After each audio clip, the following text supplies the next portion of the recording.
अजय देवगन अपनी political drama film red 2 के साथ वापस आ गए हैं, जिसमें रितेश देशमुख एक बार फिर अपने अंदर के विलन को दिखाते हैं। अजय देवगन ने फिल्म रेड में एक ईमानदार ऑफिसर का गहराई से एक्सप्लेनेशन किया था। 2018 में रिलीज हुई film red income tax officers द्वारा की गई real life income tax raid पर आधारित थी, जिसे भारतीय इतिहास में सबसे लंबे छापे के रूप में मार्क किया गया था। दर्शकों का दिल जीतने और फिल्म को इतना अप्रिसिएशन मिलने के बाद मेकर्स इसके दूसरे पार्ट के साथ वापस आ गए हैं। अजय देवगन फिर से अमय पटनायक के रोल में एक और लड़ाई के साथ वापस आए हैं और यह लड़ाई एक करप्ट पॉलिटिशियन दादा मनोहर भाई के खिलाफ है, जिसका रोल रितेश देशमुख ने निभाया है। करप्ट रामेश्वर सिंह को सलाखों के पीछे फेंकने के बाद अमय पटनायक एक राजनेता के भ्रष्ट साम्राज्य से लड़ते हुए दिखाई देंगे, जो हर मोड़ पर उसे डराने की कोशिश करेगा। फिर भी 74 सक्सेसफुल रेड्स करने के बाद अमय पटनायक जैसे ऑनेस्ट और फियरलेस ऑफिसर पर इन खोखली धमकियों का कोई असर नहीं होता। ट्रेलर की शुरुआत में हम देखते हैं कि अमय पटनायक दादा मनोहर भाई के घर रेड मारने जाता है और उनके दरवाजे पर खड़ा आदमी उनसे कहता है कि अंदर ये शस्त्रधारी देख रहे हो, जिस पर वो जवाब देते हैं बाहर सरकारी कर्मचारी देख रहे हो, जिससे कानून की शक्ति और उस पर उनका विश्वास दिखाई देता है। लेकिन काम आसान नहीं है, वहाँ रियलिटी में सरकार सीएम नहीं चलाते, दादा भाई चलाते हैं। अमय पटनायक को आदमी ने वार्निंग दी है। फिर राजकुमार गुप्ता की आने वाली क्राइम थ्रिलर रेड 2 के थ्रिलिंग एडवेंचर की शुरुआत होगी। यह फिल्म इंडियन सिस्टम की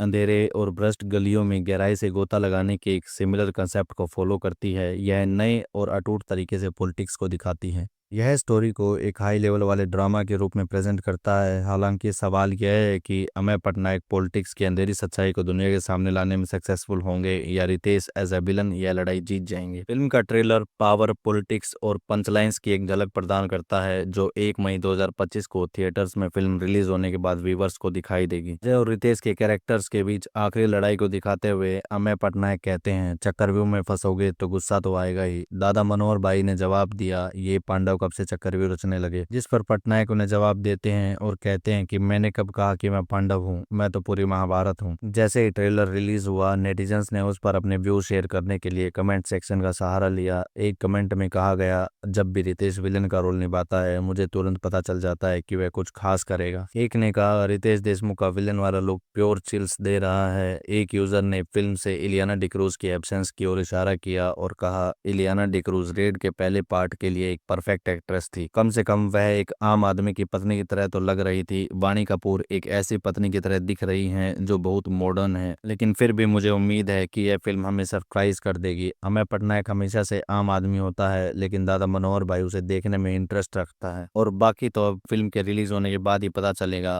तो आपको रेड 2 का ट्रेलर कैसा लगा हमें कमेंट करके जरूर बताएं। और अगर आप हमारे चैनल पर पहली बार आए हैं तो वीडियो को लाइक करें, शेयर करें और हमारे चैनल को सब्सक्राइब करके बेल आइकन जरूर दबाएं। धन्यवाद।